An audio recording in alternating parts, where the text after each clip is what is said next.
Bonjour et bienvenue sur ma chaîne YouTube Direto Jello ainsi que sur mes réseaux sociaux. Je vous retrouve pour ce nouvel épisode et à cette occasion, je vous propose de faire un saut temporel dans la Guinée du temps de l'esclavage. A tout de suite.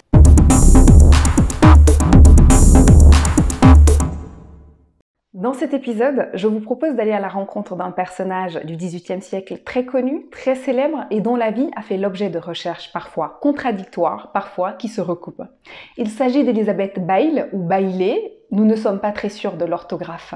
Elle dispose de deux alias, Señora Bell qui a donné naissance à Nyarabelli en Soussou. Mes recherches à moi s'appuient sur l'ouvrage de Paul Théa, qui est un Guinéen réalisateur de documentaires et qui s'est penché sur la période de l'esclavage dans la région spécifique du Rio Pongo, en Basse-Guinée. Commençons par sa filiation. Les dissensions historiques commencent dès sa naissance. Il semblerait qu'elle soit la fille d'un négrier anglais, Emmanuel Gomez de Bakia, qui l'aurait conçue avec une autochtone en 1790, ce qui ferait donc d'elle une métisse. Mais une autre version rapporte qu'elle était de carnation beaucoup trop foncée pour être une métisse et qu'elle était une ancienne servante de la famille Gomez. Devenue une jeune femme, Nyarabelli fit la connaissance d'un Anglais nommé Baker. Celui-ci, pour son commerce, faisait plusieurs voyages dans l'année. Un jour, il ne rentra tout simplement pas et la jeune femme se retrouva seule. C'est ainsi qu'elle fit la connaissance d'un Américain capitaine de bateau nommé Styles Lakeburn et dont la famille était très riche. Le couple s'installa à Farénia entre 1809 et 1827. Le couple gérait ce que l'on appelle une factorerie. Stop. Mais c'est quoi une factorerie? Une factorerie était le lieu où un négrier effectuait son commerce. En fonction des revenus du négrier, on pouvait voir des factoreries un peu plus petites, c'est-à-dire avec un quai où les bateaux pouvaient accoster et un entrepôt pour les esclaves, à tout un village compartimenté, c'est-à-dire avec une zone de réparation des bateaux, un quai, de petites habitations où les caravaniers pouvaient dormir, un entrepôt pour les esclaves, etc.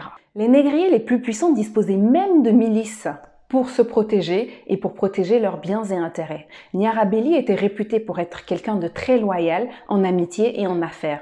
Elle ne rechignait par exemple pas à envoyer ses propres troupes pour défendre ses alliés qui pouvaient être embourbés dans des guerres de clans. Next stop, la guerre de Baraya ou le début des choses sérieuses.